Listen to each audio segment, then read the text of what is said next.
പാകിസ്ഥാനെതിരെയുള്ള test പരമ്പര 2-0 ബംഗ്ലാദേശ് നേടിയത്. ഈ വിജയത്തോടു കൂടി വേൾഡ് ടെസ്റ്റ് ചാമ്പ്യൻഷിപ്പിൽ ഇന്ത്യയെ മറികടന്നുകൊണ്ട് ബംഗ്ലാദേശ് 5ാം സ്ഥാനത്തേക്ക് എത്തിയിരിക്കുകയാണ്. സുഹൃത്തുക്കളെ, നിങ്ങൾ കേൾക്കുന്നുണ്ടോ ഈ വാർത്ത? ഇന്ത്യയെ ബംഗ്ലാദേശ് മറികടന്നുകൊണ്ട് 5ാം സ്ഥാനത്ത് എത്തിയെന്ന്. ഇന്ത്യ 6ാം സ്ഥാനത്തേക്ക് പിന്തള്ളപ്പെട്ടെന്ന്.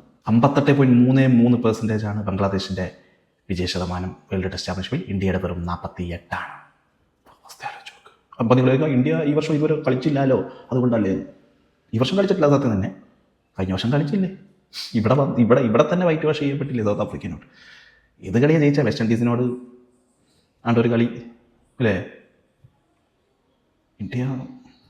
ഇന്ത്യ എന്താണ് ഇപ്പോൾ അഫ്ഗാനിസ്ഥാനെതിരെ ഒരു ടീമിനെ പ്രഖ്യാപിച്ചിട്ടുണ്ട്. അഫ്ഗാനിസ്ഥാനെതിരെയുള്ള ടെസ്റ്റ് മാച്ച് ഈ വേൾഡ് ടെസ്റ്റ് ചാമ്പ്യൻഷിപ്പ് സൈക്കിളിൽ വരുന്നതല്ല കേട്ടോ.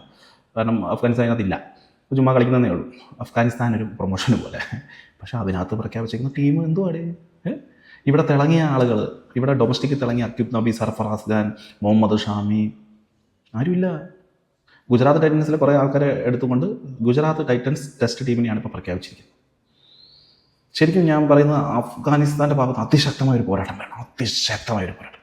അവർ ജയിക്കണമെന്നൊന്നും ഞാൻ ആഗ്രഹിക്കുന്നില്ല as A Indian cricket fan എന്ന രീതിയിൽ. പക്ഷേ ശക്തമായ ഒരു പോരാട്ടമാണ് കൊടുക്കുന്നത്, വിറപ്പിക്കണം ഇന്ത്യൻ ടീമിനെ.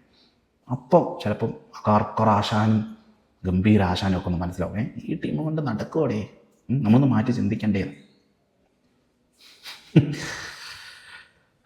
കാരണം ഇങ്ങനെ ഇനി പോയാൽ 6ൽ നിന്ന് 7 വിട്ടും ഇപ്പോൾ 8ാം സ്ഥാനത്ത് പാകിസ്ഥാനാണ്, അവിടെ നിന്ന് ചിലപ്പോൾ താഴെ പോയേക്കാം. എന്തായാലും ബംഗ്ലാദേശ്, നിങ്ങളുടെ കുതിപ്പ് അടിപൊളിയായിട്ടുണ്ട്. ODIയിലും T20യിലൊക്കെ നിങ്ങൾ കിടിലൻ ടീമാണ്, നിങ്ങൾ ഒരു വെല്ലുവിളിയാണ് മറ്റു ടീമുകൾക്ക് എപ്പോഴും. പക്ഷേ ടെസ്റ്റിൽ നിങ്ങളിങ്ങനെ സെറ്റായി വരുന്നത് കാണുമ്പോൾ